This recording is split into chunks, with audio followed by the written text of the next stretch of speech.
Hello, welcome to the Bill Mason Show. It's November the 13th, 2019. We have a lot to talk about. My name is Mason. And I am Bill. Hey, Bill, how you doing today?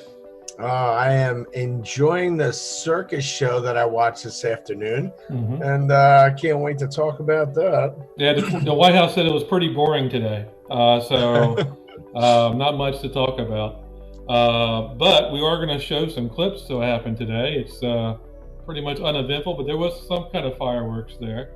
But first of all, what we're going to talk about is us, actually. One of our videos was taken down. Yep. It almost like it went to a 24-hour period, and then it got literally deleted by mentioning a certain subject, and I think that's what it was. Yeah, we named a whistleblower, and it was taken down. So YouTube didn't like that. It looks like Facebook doesn't like it either, because I posted the whistleblower on Facebook, and they took down both of my posts as well. Didn't tell me they were going to take it down. Either did YouTube, but they took it down anyway.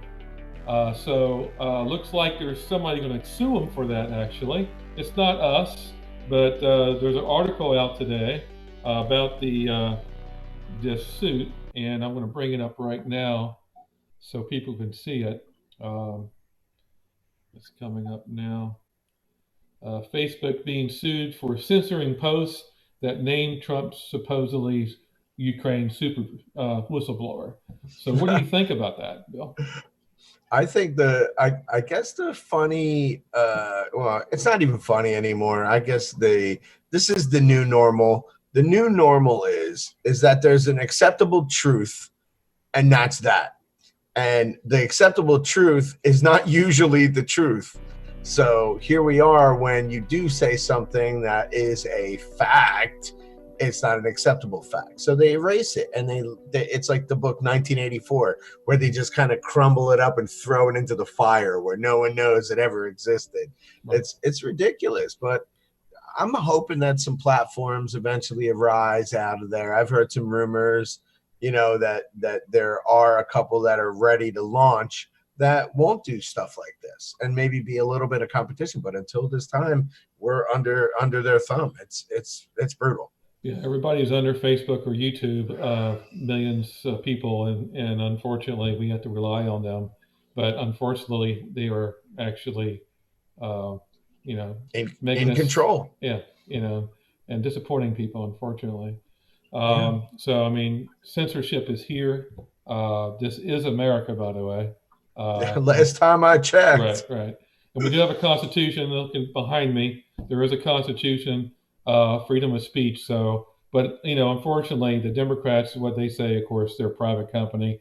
They don't care about laws as far as free speech. They don't require them to they can take people down all they want.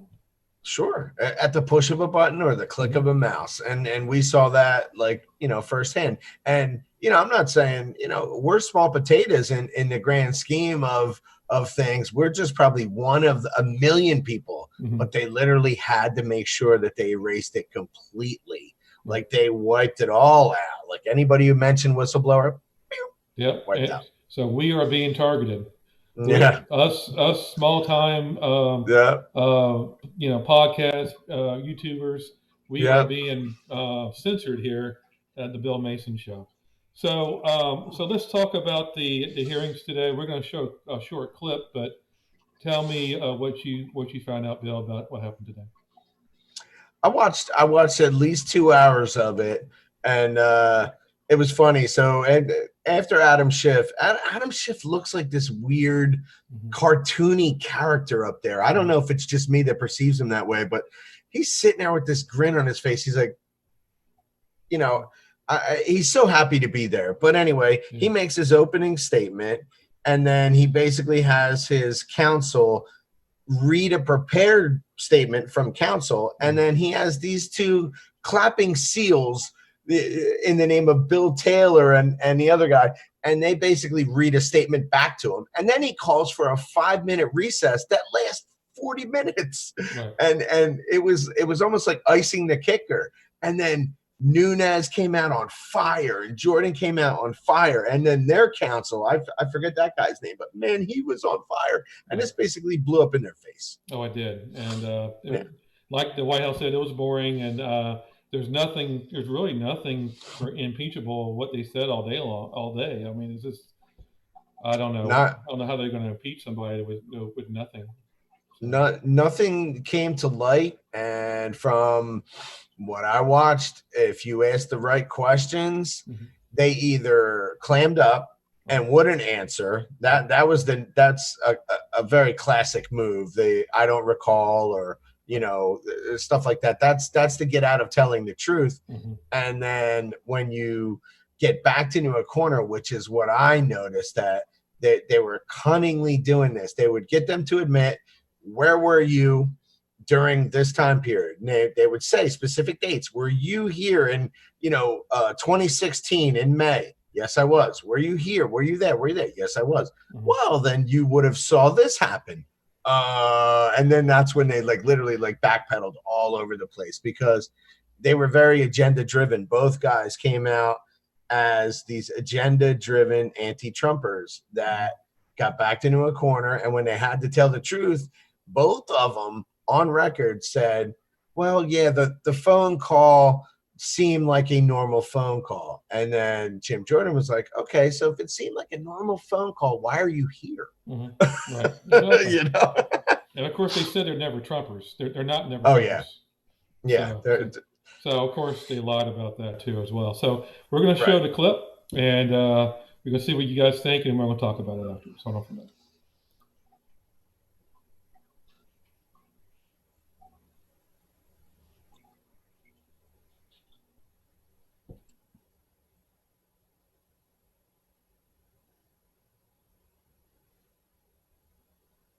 There's just something different to a Disney movie. Verizon knows you love all things Disney. I think we've watched every single movie at least twice. 4 times. 100 times. That's why your unlimited plan now comes with Disney Plus on us for a year. Because the network more people rely on gives you more. If we find that the President of the United States abused his power and invited foreign interference in our elections, or if he sought to condition, coerce, extort, or bribe an ally, if this is not impeachable conduct, what is? Ambassador Taylor and Mr. Kent, I'd like to welcome you here. I'd like to congratulate you for passing the Democrat Star Chamber auditions held for the last weeks in the basement of the Capitol. It seems you agreed, witting or unwittingly, to participate in a drama. But the main performance, the Russia hoax, has ended, and you've been cast in the low-rent Ukrainian sequel. I encountered an irregular, informal channel of U.S. policymaking with respect to Ukraine, unaccountable to Congress. The odd push to make President Zelensky publicly commit to investigations of Burisma and alleged interference in the 2016 election showed how the official foreign policy of the United States was undercut by the irregular efforts led by Mr. Giuliani. Did you ever try to wrest control of the irregular channel? I didn't try to wrest control of the irregular channel, do that. At the time when I why not though? If you have these concerns. Because, Ms. Castro, at the time both channels were interested in having a meeting between President Zelensky and President Trump. New leaders, particularly countries that are trying to have good footing in the international arena, see a meeting with the U.S. President in the Oval Office at the White House as the ultimate sign of endorsement and support from the United States. It's one thing to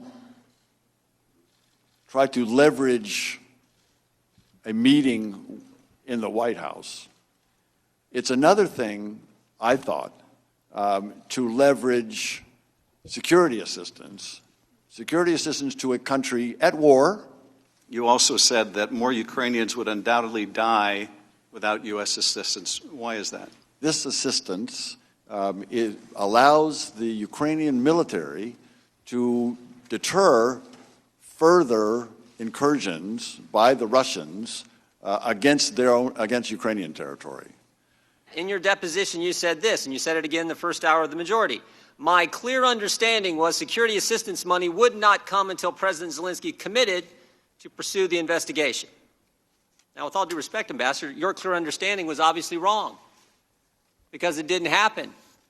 President Zelensky didn't announce he was going to investigate Burisma or the Bidens. Ambassador, you weren't on the call, were you? You didn't listen on President Trump's call and President Zelensky's call? I did not. You've never talked with Chief of Staff Mulvaney? I never did. You never met the president? That's correct. This is what I can't believe, and you're their star witness. You're their first witness. Mr. You're Jordan, the guy. You're the guy based on this, based on, I mean, I've seen church prayer chains that are easier to understand than this. Mr. Kent, are you a never-Trumper? I am a career non-professional who serves whatever president is duly elected and carries out the foreign policies of that president in the United States, and I've done that for 27 years for 3 Republican presidents and 2 Democrat presidents. Ambassador Taylor, are you a never-Trumper? No, sir. In this impeachment hearing today, where we impeach presidents for treason or bribery or other high crimes, where is the impeachable offense in that call? Are either of you here today to assert there was an impeachable offense in that call? Shout it out. Anyone? Mr. Ratcliffe, if I can just respond, let me just reiterate that I'm not here. I've got 1 minute left. I know I know you only got a minute left. I've just got 30. I've got.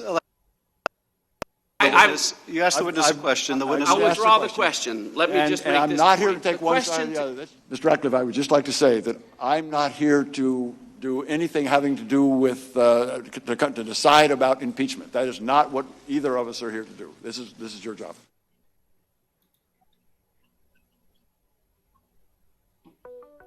All right, so that was the video. Summary, what happened today. It's amazing how Ambassador Taylor never met President Trump. Yeah, he wasn't even on the call. Yeah, shocking. And you know, one thing I want to say about that is definitely a New York Times sliced version of it. Mm-hmm. There are things that I personally think would have made the highlight reel if I was making a highlight reel, and they conveniently stopped it before those guys really showed that they stepped all over their former testimony. So, you know, that's definitely the New York Times version. But hey, this is what it is, and everybody talked about it on the Republican side that this is a show, and Schiff's in charge. He's this, you know, the ringleader of this circus, and you know, I big ups to those guys, you know, for Nunes and Jordan and those guys for showing up, because they really did show up today and ask the tough questions and make stuff happen. Yeah, Jim Jordan did good. Nunes did good. So. They did ask some good questions. So really, I mean, the whole farce is in the House, so we already know what's going to happen, right? Well, I mean, for me, I would imagine that this show is so Adam Schiff can say, hey, I had the public hearings. You know, I did what I was supposed to do. I showed the American public. I mean, the polling that went out this afternoon that I saw on Twitter was that after watching this, 65% of the people that watched it were against impeachment. Right. So this really did blow up in their face. Like, I can't imagine what they thought was going to come out of this. When you run a no evidence flag up the flagpole, you end up with no evidence. Yeah, but you know, you got to realize they are going to impeach him. I mean, I don't see how they're not, because it's all partisan. I mean, they control the House. They have the numbers to impeach him. So they have the numbers to impeach him, and they want to get to the Senate no matter what, to see what happens in the Senate. Well, what it does, I think for their base, it lets the House Democrats be like, hey, we did our part. Mm-hmm. You can't not vote for us. We tried. Right. You know, it's all of those guys phoning it in. They know it's not going to go anywhere. And I hope it's not going to go anywhere, because honestly, even if you were a senator that was like this entrenched globalist, you're really going to put yourself out there and go on record as voting for an impeachment with no evidence. They really can't even. There's no way you could take this phone call and turn it into an impeachable offense. At least unless you're eating paint chips off the window all afternoon. That's the only way you can do it. Yeah, I agree. I mean, what else can they do? I mean, then they're talking about some bribery. What are they talking about? The military equipment that we didn't give them was bribery? Is that what it was? Yeah, and the funny thing is, Devin Nunes brought it up. He said that all of the equipment was delivered. It may have been delayed, but that he asked what's his name, Taylor. He asked Bill Taylor, isn't this common practice? You know, in the realm of giving military equipment to someone, don't you just normally make sure that everything's in place? He said sometimes it may be you're trying to give them F-15, like in a case of Saudi Arabia, you're giving them F-15 fighter jets and they have no place to keep them. Right. Well, you're not going to send them until they have a place to put them. You know, understand? So it's like this thing where military equipment gets transferred without even a phone call. That doesn't happen. No. So this was all normal procedural stuff. They tried to tie this up with a neat little bow with the one key phrase when Trump said, "Do me a favor." Right. Okay. You can't say "do me a favor" in a phone call. Yeah, you can't say that. Yeah, because apparently that's impeachable. Yeah, you can't say "do me a favor." Can't have an okay sign. That's something. You can't do that. You can't, the okay. Yeah. The okay sign. You can't clap, or you can't clap in some classes. That's offensive for people to clap. So, well, people get hurt feelings, and it goes further than you expected. Exactly. So can't say people's names on Facebook, or can't say it on YouTube. That's become obvious. Right. That and you can't tell the truth. Oh no. So the truth is a lie, and a lie is a truth. Yeah, and you know, it's almost like it's getting to biblical proportion where lies are truth, and it's, I don't want to make it into like some Book of Revelation completion scenario, because like, I feel bad because I know it is, but I know it's going to take longer to pan out than like most people. There's a lot of people that are be like, oh my God, it's next year. But I mean, I can see this stretched out over 7 years, you know, easily. Yeah, the Bill Mason show won't name any dates on when that's going to happen, but it could happen soon. You know, we'll see. Yeah, I definitely don't discount it, but I automatically know that there are going to be people out there that they go Bible in hand and they go 2 + 2 is 4. Okay, divided by 13. Next December 31st. Exactly. With the alignment of the planets and everything else. Exactly. Yeah. The stars will be in the right spot and everything. The comets are coming. If nothing happens, we're going to commit suicide, or we are going to commit suicide before it happens. So. Yeah. So if anybody says me or Bill are going to commit suicide, they're wrong. We won't. So if the globalists come after us and kill us for any reason, we did not commit suicide. I'll tell you right now. So because I do talk a lot of crap about Hillary Clinton. So if I ever turn up as a suicide, you know. I mean, she is in a lot of memes with Jeffrey Epstein. I mean, so she crazy. Yeah. But so anyway, so again, so when do you think the vote's going to happen? Do you think the vote's going to happen at all? It's like 2 weeks from now, 1 week from now? I think what it looks like to me is that Schiff is going to do another one. He's going to do this one and one more to kind of like fulfill the public hearing version of what he's trying to do. And then they'll take it to a vote, which will probably, you know, unanimously or not unanimously. I'm sure there'll be Republicans that say no, but they just don't have the majority. But it'll go through, and I hope Mitch McConnell is prepared to make this a legitimate. I want him to take it down a road where you can't have Democrats saying he didn't even give it a chance, because there are people that are in the court of just shoot it down from the door. And I would rather, kind of like when they were telling Trump that he should fire all the FBI guys, like they were like, yeah, you should fire Comey, you should fire this guy, fire that. Let them play it out. You know they have nothing. Let it go, and then you could say, well, you tried and you failed. Right.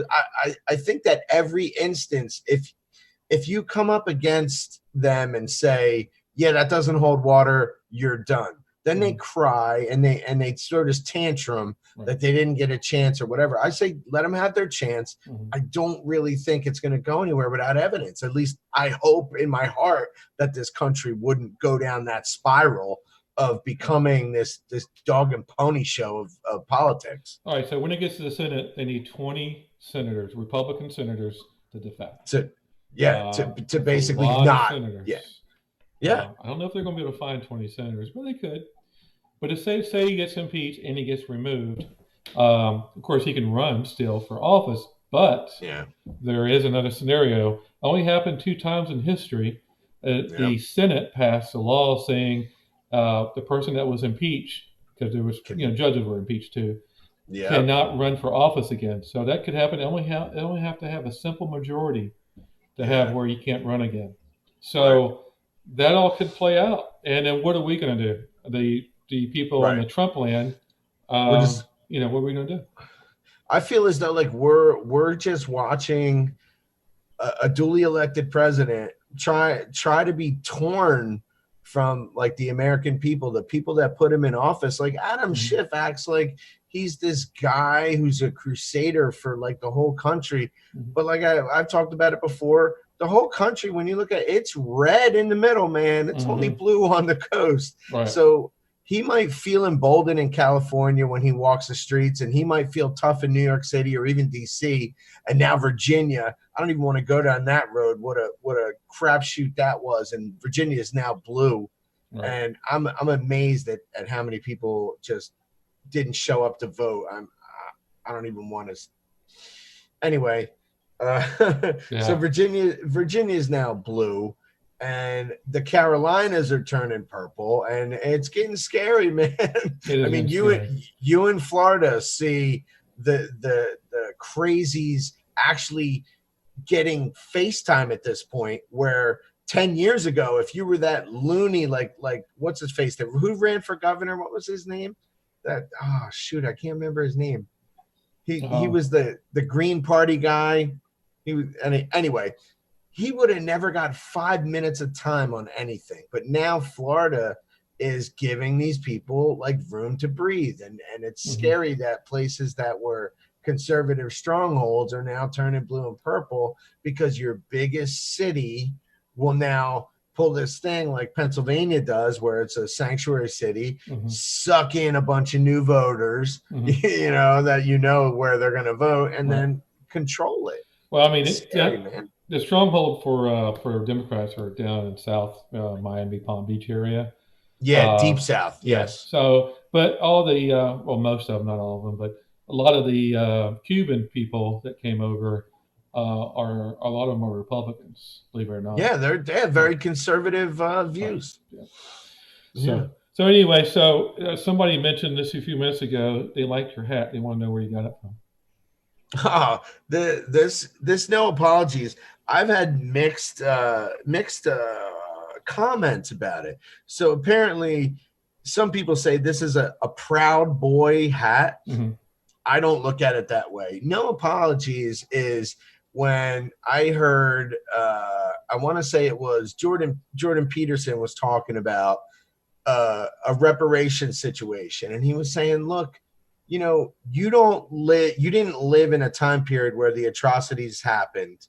You don't have to apologize for atrocities you didn't take part in because of your race, because you just happen to be the color of the people that perpetrated slavery. So no apologies to me is like, I live here and now. I don't apologize for even my grandfather's curse words, or if my grandfather punched you out in a bar, it's not my problem, because I am here. You didn't do it. Okay?